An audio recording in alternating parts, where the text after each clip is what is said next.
Kindly take their seats as we begin the next session.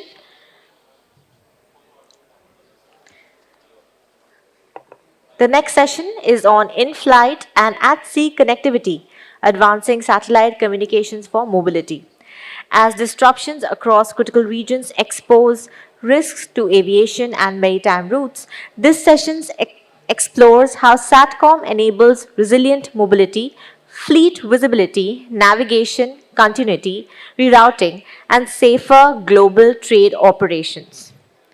I'd like to invite the moderator, Mr. Alaqshendra Singh, TMT Law, the speakers, Mr. Manik Vinnakota, VP Product and Customer Experience, Telesat, Mr. Kumar Sundaram, Senior Project Manager, Anglo-Eastern Shipmanagement, Mr. Brajendra Bhuwan Urmalia, Vice President and Head, Maritime Business, Nelco Limited, Mr. Dharmendar Singh, Senior Vice President, Marketing and Business Development, Hughes Communications India, Mr. Jeevan Singh, Senior Sales Manager, Viasat.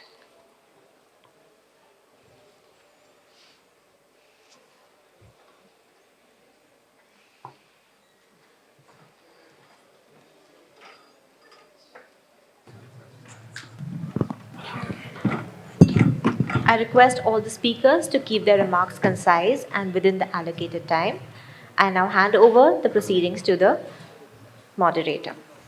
So, Good afternoon, everyone. Thank you so much for making time. We have a wonderful panel. We have a mix of executives who have deep expertise in in-flight and maritime connectivity.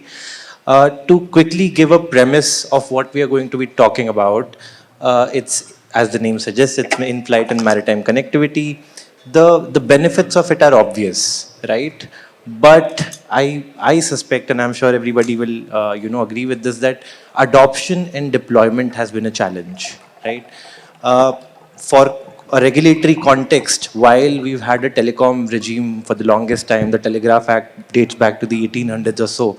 The in-flight and maritime connectivity rules, ladies and gentlemen, came in 2018, which is not too long ago, right? Interestingly, even before I could use an in-flight connectivity service, I happened to work on a mandate many years ago before that happened, right? So there is clearly a challenge. And like I said, the benefits are an enhanced experience for passengers, a very apparent benefit for crew on these ships and in these vessels. And the challenges remain, right? Whether it's cybersecurity measures, there are concerns around national security because these systems are powered by satellite systems. And of course, the various other regulatory challenges, right? You have to piggyback on a unified license holder. Now, quickly, I want the panelists to introduce themselves and we can kick off the session from there. Manik? Thank you, Alaqshendra. The panel was trying to figure out how to pronounce your name properly. So I think we got that part at least right. I'm Manik, as Alaqshendra mentioned. I'm from Telesat. We are a global satellite operator. I head all global new product initiatives for Telesat. The most important new product initiative is launching our own LEO constellation called Lightspeed, which is for broadband services. I know everyone is taken with Starlink and the new trillionaire of the world that we have, but Telesat is a very different service from Starlink. We are not a consumer play. We are not a direct-to-consumer play. We are focused primarily on enterprise, mobility, and government services, and it's purely a partner play, unlike the other LEOs. So we'll discuss more on mobility. Thank you for having me here. Good afternoon, everyone. It's a pleasure to be here. Thanks to Mr. Anil Prakash. My name is Kumar Sundaram, and I work with Anglo-Eastern Shipmanagement. We are the largest ship manager in the world. We manage ships on behalf of third-party owners. And I'm here today to speak about our journey into satellites, especially the LEO satellites. We have been using Viasat as a primary means of communication since the late 80s and 90s. So I really look forward to today's session, and hearing from all our fellow panelists. Thank you.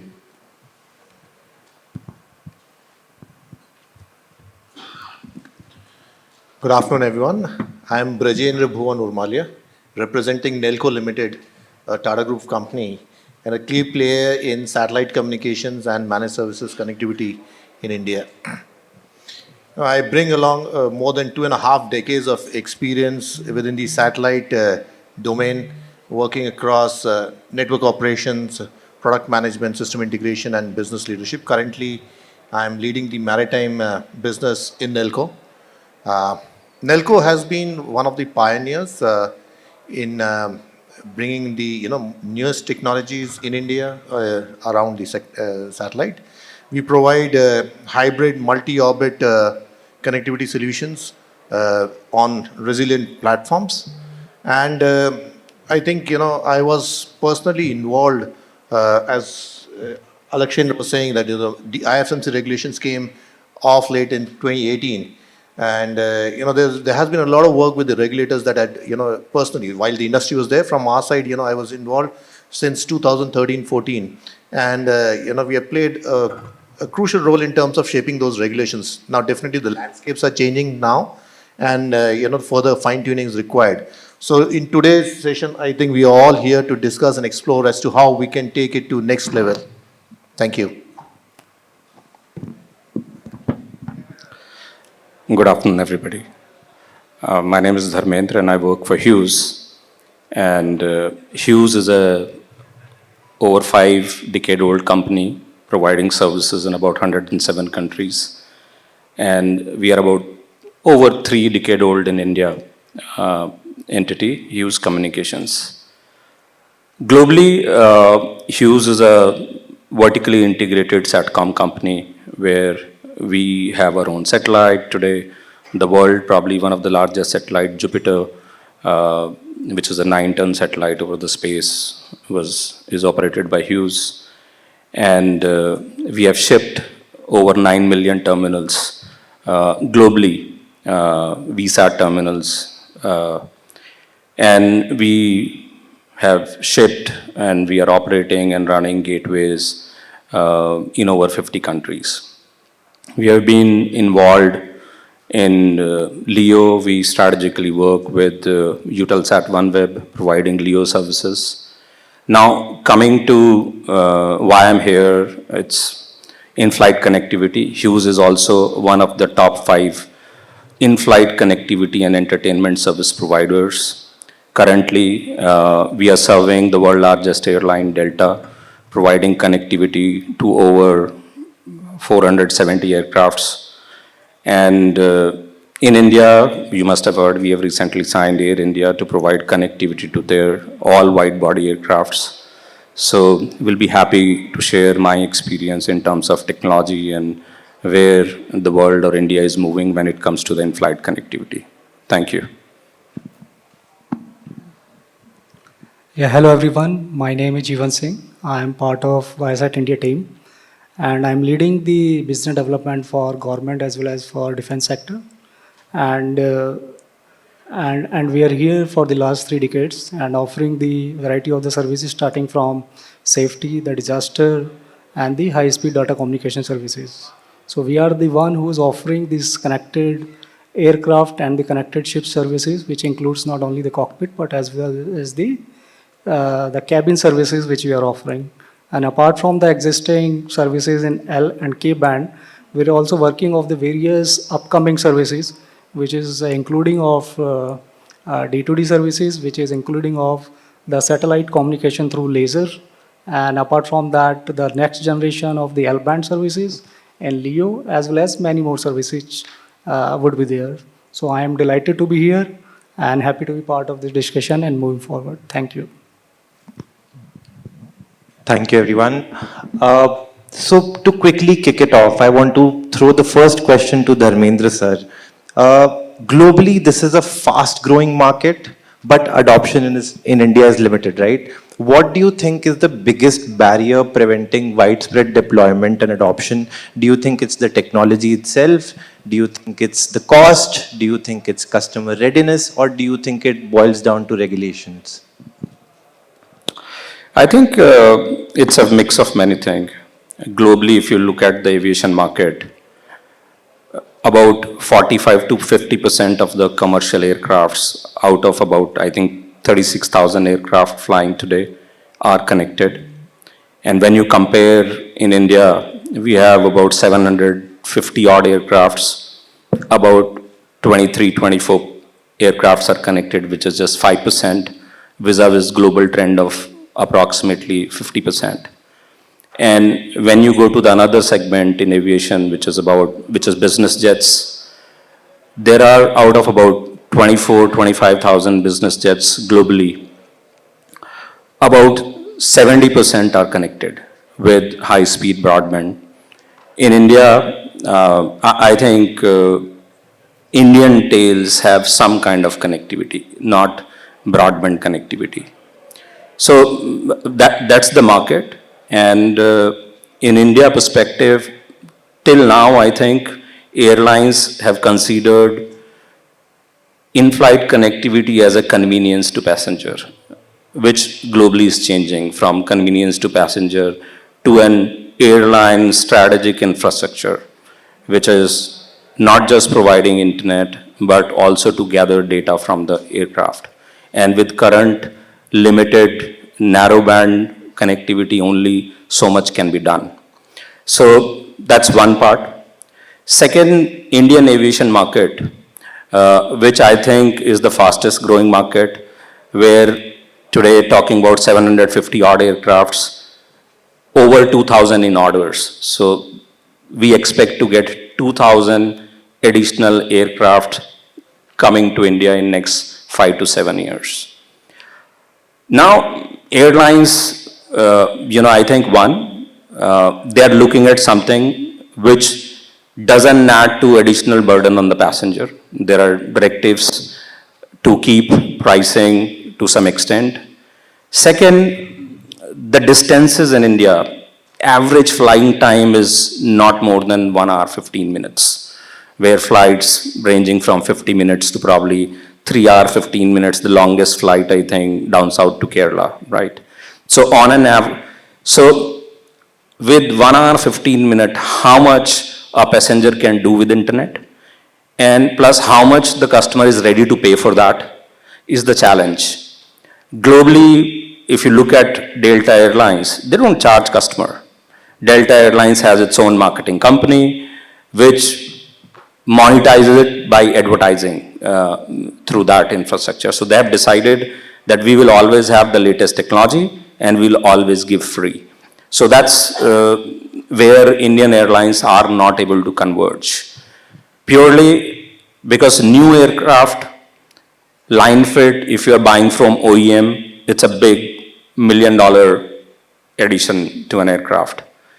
When you look at retrofitting, today there is no MRO in India which can touch a fuselage. Means if they have to install an antenna on an aircraft, they'll have to ship it somewhere else, means losing revenue, right? So I think first and most important thing, MRO not being there, who can overnight or during the C-check can install this infrastructure is, I think, biggest challenge. And I'm sure government is giving a big push to get MRO, and couple of airlines and, a couple of large organizations are setting up the MROs. I don't want to name currently. Regulation perspective, of course, today if you look at it, technology-wise, if you look at it, all started with the air-to-ground, right? That was first technology which started, which was good enough for regional jets, where purely because not necessarily A2G can get a regulatory approval across the globe. Country to country, India may never give an approval because that same spectrum can be used probably to serve millions of subscribers, delivering standard mobile services. That's not the case in US, right? Then it moved to GEO. When you look at the GEO, the chipset size itself is huge. GEO antenna is like in excess of 150 kilograms. You add that to an aircraft, especially because India never had a lot of wide body aircrafts. Mostly are narrow body aircraft now in orders. it adds so much of drag to an aircraft that the fuel cost goes up significantly. It's not just that, cost of putting that shipset, whether you can recover that or not. It is sheer additional fuel the aircraft burns was challenging.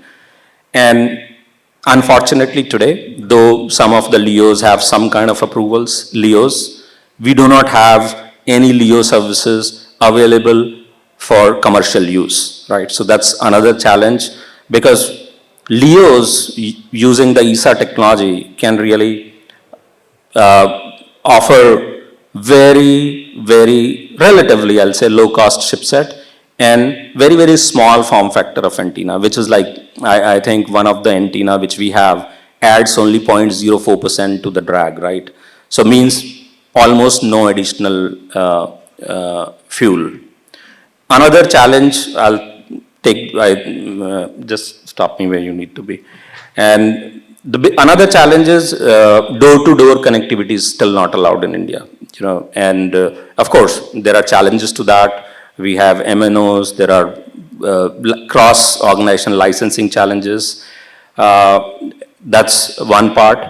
And in India, the regulatory framework, rightly so, mandates to have Indian gateways, where entire traffic, once you are on Indian airspace, must get routed through Indian gateways, through our legal intercept, right?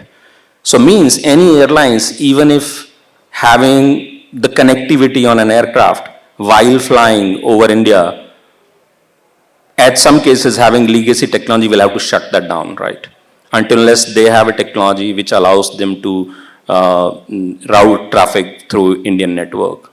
So second, pricing, of course, whether today there are no advertising agencies, those who feel that this is a great medium to advertise, but yeah, unless you have one advertising agency which pulls multiple medias and start advertising through that, that's actually not going to happen. So I think regulatory challenges are there, but it's a combination of multiple reasons that we have been slow. But now since we have ordered so many aircrafts and this market is going to come, and sooner or later we will have LEO technology available. Manik talked about it. They're coming up with the next gen, LEO Telesat Lightspeed, which is excellent constellation and designed for enterprise B2B use cases. So I think we are getting there. That's where I'll leave it, Alaqshendra. Thank you. That's wonderful. That's a very holistic 360 degrees view of the industry as it stands today.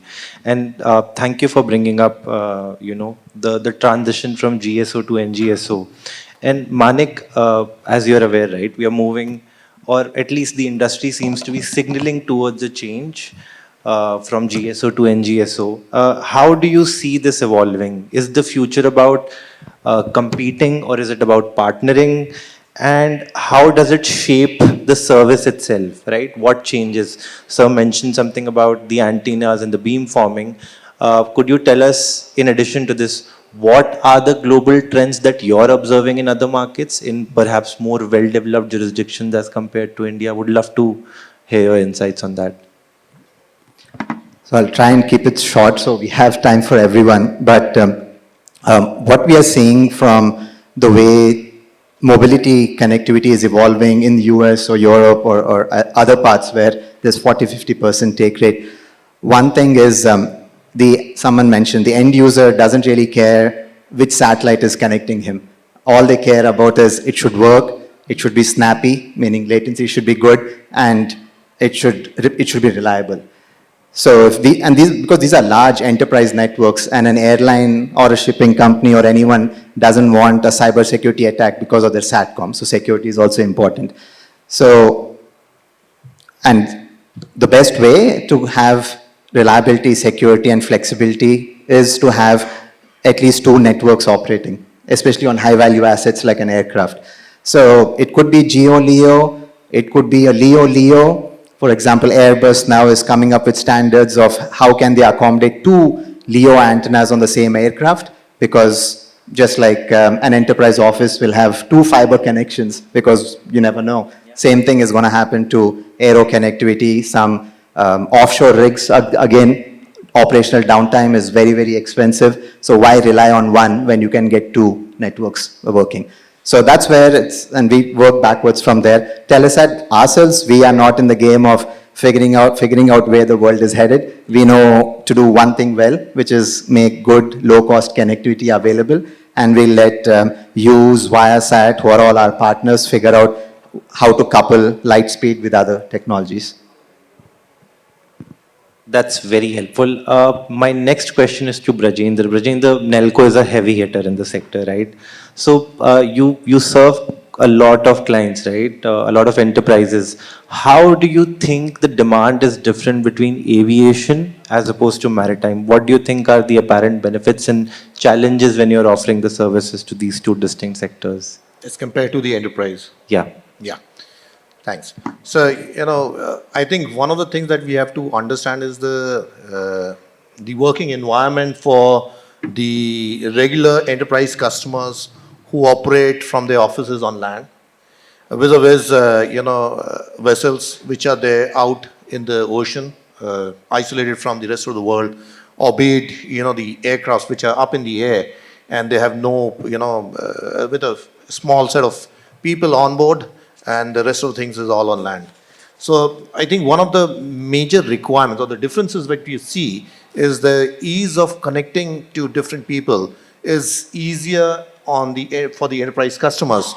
They have networks which are there for their enterprise applications, but the employees over there have their own mobile-based connectivity. So they can be connected with the world on their own network. Now, as when we flip that side and we go on to the maritime or the aviation side, we see that everyone is dependent on a single connectivity which is available on board, and by far there is only one media, which is a satellite media. Now that media caters to their corporate applications, it caters to their safety applications, and it caters to their human requirements, or the crew or the customers, the passengers' internet requirements. Now that is a single connectivity over which the entire network works. You have a luxury on the enterprise customers where they can rely on multiple medias. They can go on for fiber, broadband, or mobility, the 4G, 5Gs which are available, which is not available for the other 2 segments. So it's quite different. So now what it calls for is that it needs a very reliable, resilient network with a global seamless connectivity all throughout. So the service levels have to be uniform all across as they move through, so that experience is maintained. Now that brings in challenge for the service providers like us to maintain a consistent network all across, because they'll be doing beam switching from one network to the other network. We also bring in the hybrid solutions, it's a multi-orbit solutions, to maintain the expectations of the customers for their high bandwidth applications as well as their mission critical applications and safety applications. Now that is where it creates a lot of difference from the enterprise. Now, as most of the enterprise customers are on land, safety is not that big an issue, whereas you go for vessels, you go for aircrafts, safety is a big criteria for them, and for them to be safe, they need to be connected always 24/7, and that is how the difference comes. Now when we come, so these are the basic needs of the segment.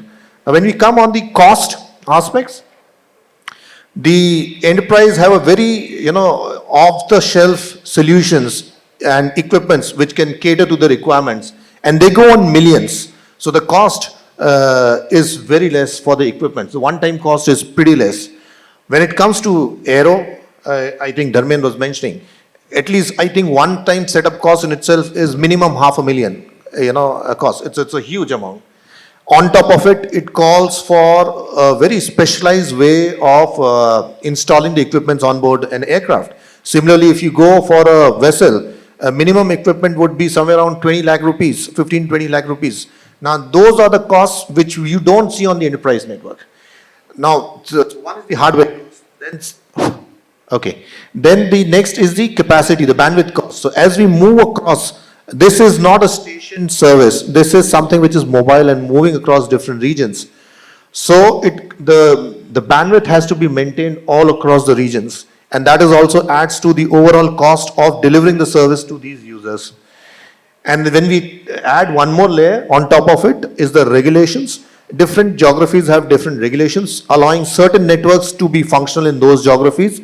Other networks may not be working. For example, the LEO networks like Starlink are not allowed in China and India also currently, and some of the Middle East countries. So when these vessels or these aircrafts go in those regions, they are disconnected from that links and their performance. So they need to build in resilience, and therefore the backup connectivity on a VSAT goes on, because VSAT is by large the longest serving available options, which is running globally. So they have to go with a VSAT connectivity to serve onto those areas.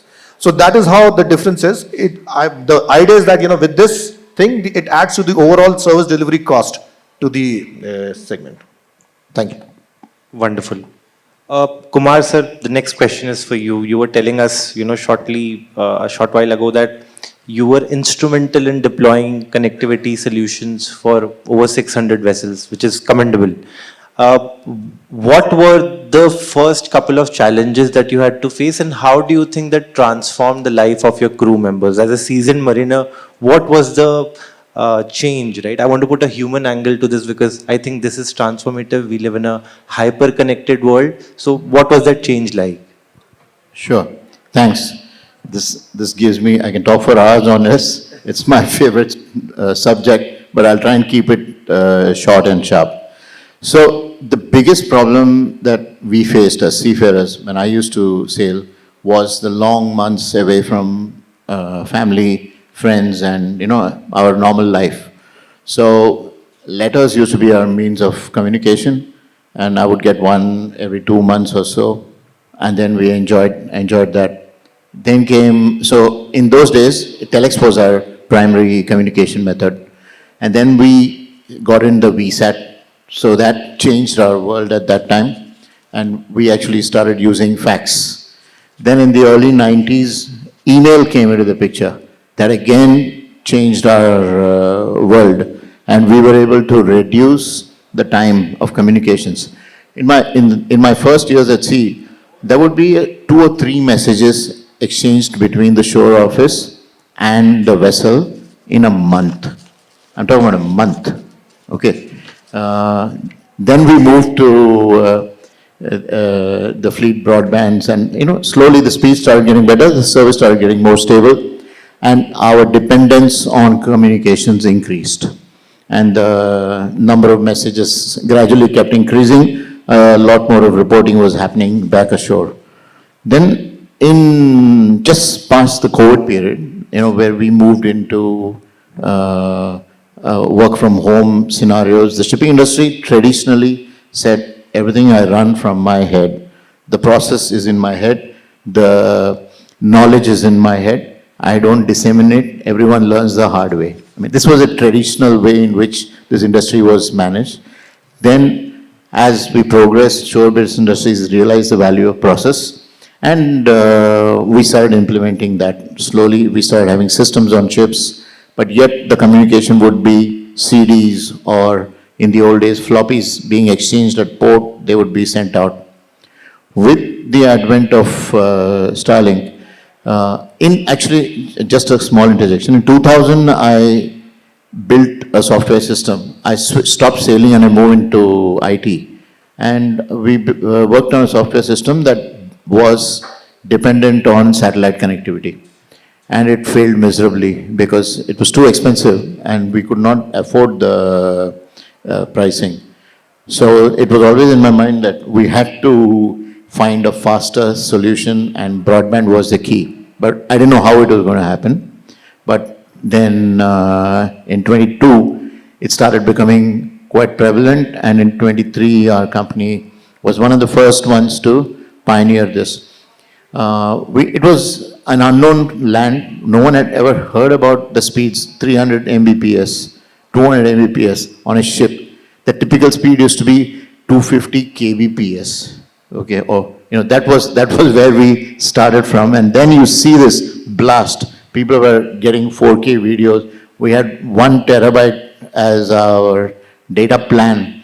So suddenly the whole world turned topsy-turvy. So the first impact, of course, was from the seafarers, and they couldn't believe it. So people used to read, as I mentioned earlier, about, oh, your son is born 6 months ago, 4 months ago, and the poor guy has to see a picture that they sent. Today, people are actually in the gynecology ward, and the guy is watching his child being born, if he's not there, able to be there.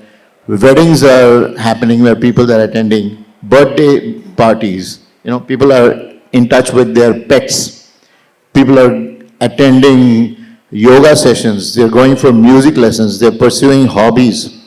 So in a way, it's on the personal side, it's a huge shift where there's a lot of peace of mind, there's a lot of, the dryness of a dangerous career at sea is softened thanks to the connectivity that brings people closer to their families.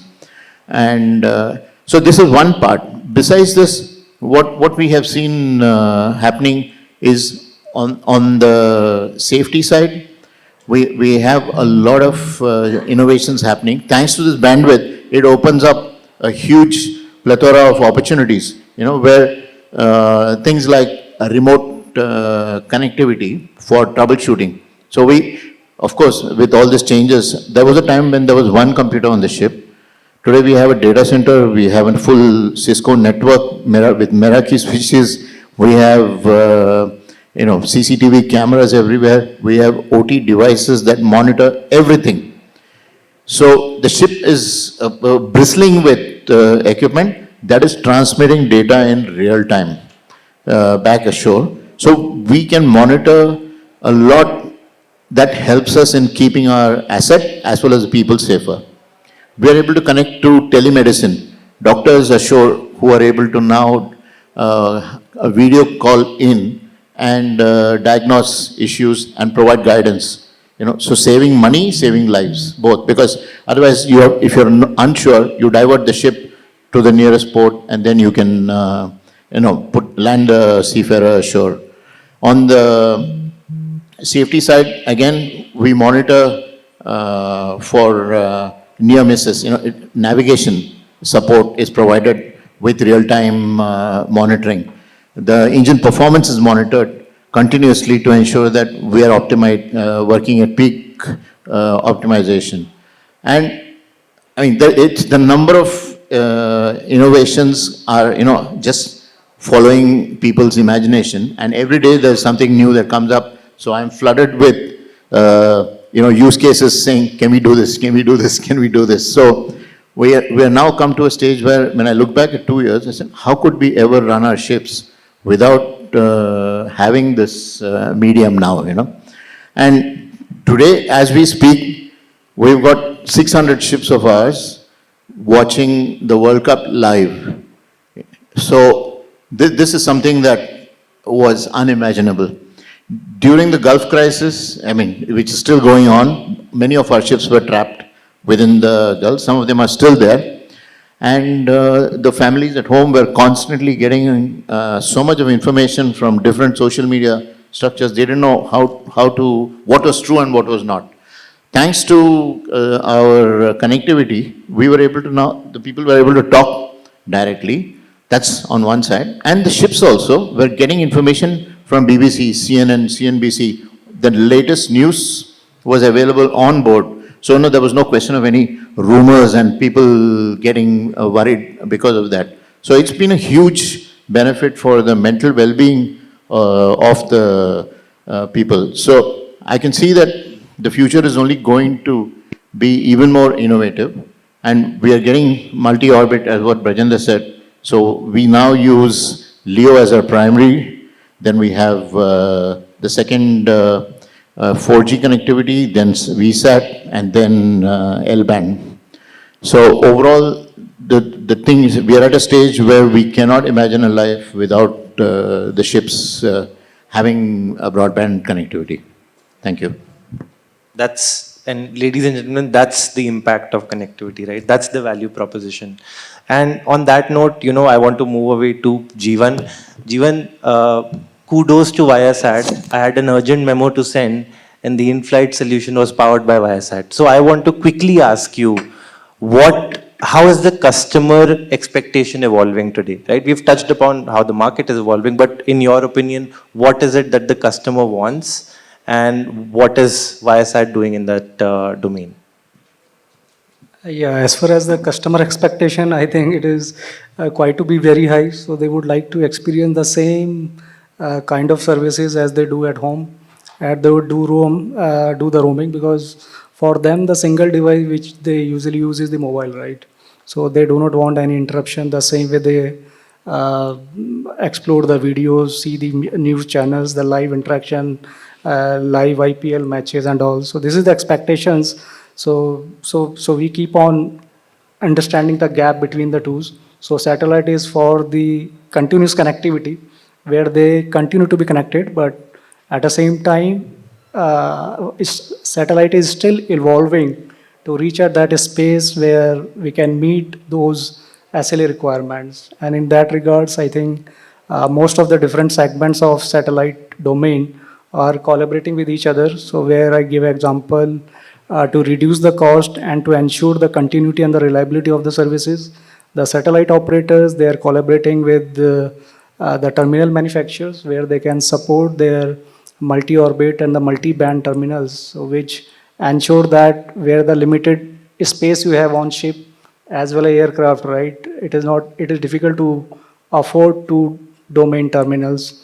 So this is the one collaboration which is going to help us to increase the efficiency and capacity and to meet customer and user requirement. The another collaboration which we see in the direction is about the service providers along with airlines or the ship owners, where they are evaluating the business models and the fit to the their budgets, so how they can approach those segments. Although if you see the customer expectation, it is always different the domain wise. Whenever I discuss with my defense customers, right, so their expectation priority is their data, how safe and how securely it can go. If you go to the ship, their priority is how they can use their ship as enterprise, because once they're in a ship, they're for the days, right? So they want to manage their complete fleet, their IoT, their data, everything before reaching to the port. They would like to see how much they have to download, what other things they have to do, so they can plan accordingly. Again, at an aircraft side, customer side, we already discussed. From the aircraft side, they would like to know how quickly they can do their preventive maintenance, how quickly they can have all the data from their sensors of the data, so that they can do well. They know well before the aircraft is landing what they need to do, because they cannot afford their aircraft to be hold on for more time, right? So these are the collaborations, and apart from this, I think the most important is the fitting services to the aircraft or ship is a very big job. You require a lot of approvals, licenses.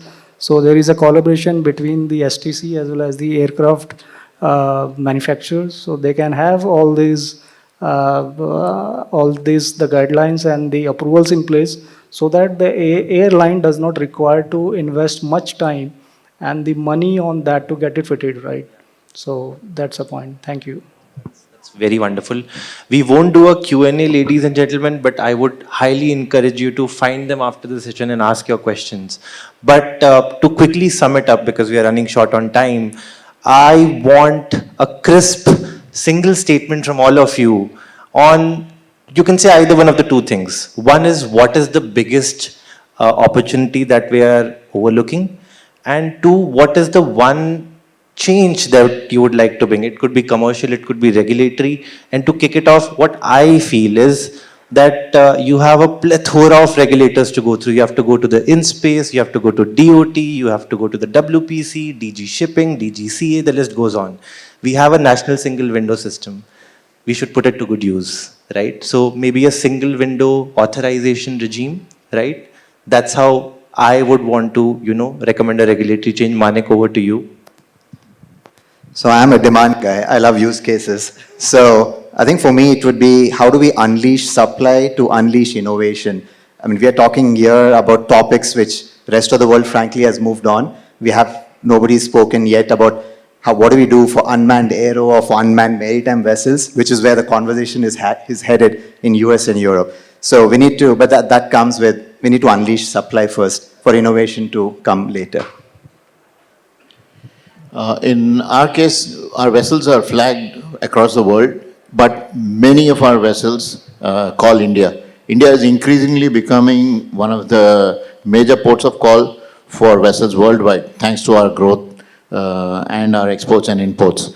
Now, this becomes a huge problem for our communications, because when we come in with our ships, our VSAT has to be shut down, our LEO stations are shut down, and in most of the ports, we find that the mobile 4G towers are all pointed land. No one would want to point them at sea, towards sea. So we don't even get a good connectivity. We have to remain without connection, and this becomes a huge problem.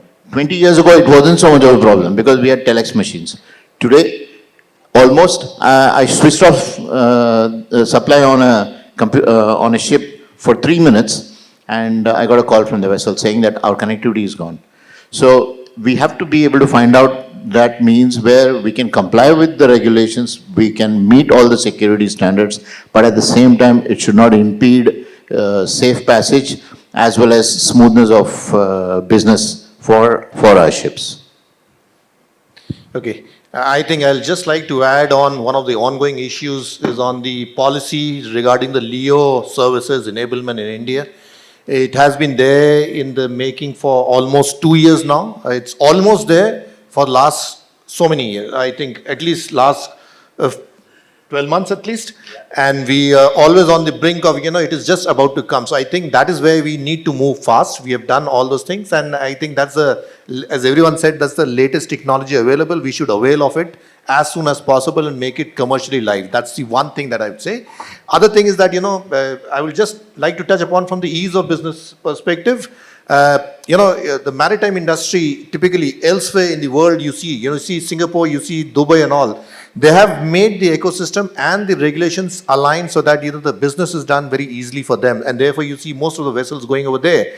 One of the, I think, biggest problems that we foresee is we have a wonderful landscape. If you see the peninsula, and most of the maritime traffic goes through India, around India. And we have not been able to, exploit that natural geographical advantage that we had.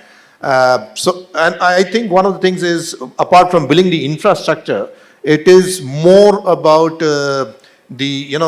growing the free trade zones and allowing people and the ecosystem build around there, so that the service to these vessels can be done easily.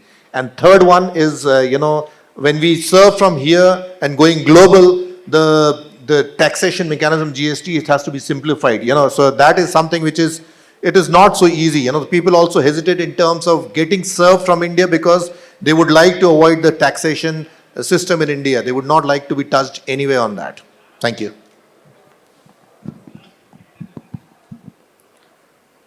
Before making my comment, I'll second what Brajendra said. Eutelsat OneWeb capacity is there for last 3 years, technologically ready. Customers are waiting, including comment, but it's not there. So something needs to be done. Then coming to the question which Alaqshendra asked, the biggest opportunity, I think, is the commercial aviation. Today, the current commercial aviation IFAC market is about $10–11 billion, out of which I'll say about 60% is US, which means about $6 billion for about 10,000 aircrafts. And when we are looking at having 3,000 aircrafts in next 5 years, then we are pretty much sitting at a $4–5 billion business. So that's a very, very large opportunity for all of us to take, to bring in technologies, have a big MRO so that we don't have to send our aircraft.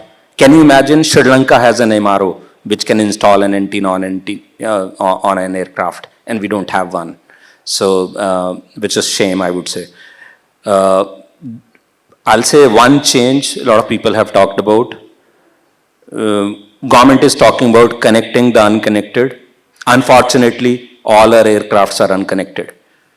So looking at the challenge we have and the kind of investments airlines have to make in this volatile situation, I think if government can help enable at least the capex part of it to retrofit the aircraft, fine, the new aircrafts are coming in, that's an airline to worry about whether they want to bring that aircraft connected. But I'm sure neither they will be able to spare an aircraft for a month to send abroad and get it retrofitted, nor they will be able to spend $500,000 on the ship set which is needed to be connected. So I think that's where I'll rest my case. Thanks. Thank you. So as we discussed, the challenge is connect the unconnected, right? So still we are struggling the IFC to be mature enough or to be more and more. So where I see that the offering, because in country today we look IFC as a connectivity, right? Where we see at the developed country, they look this as a digital infrastructure, right? So we have to look it in a different perspective where we need to integrate all the digital platforms into it.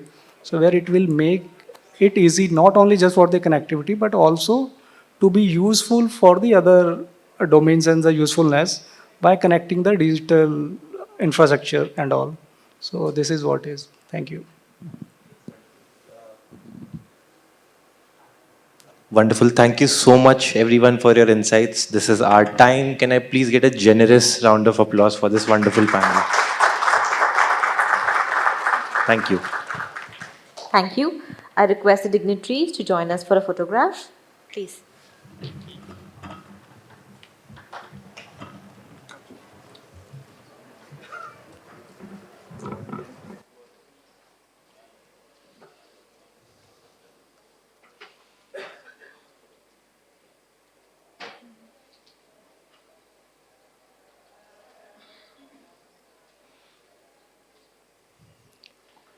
Thank you.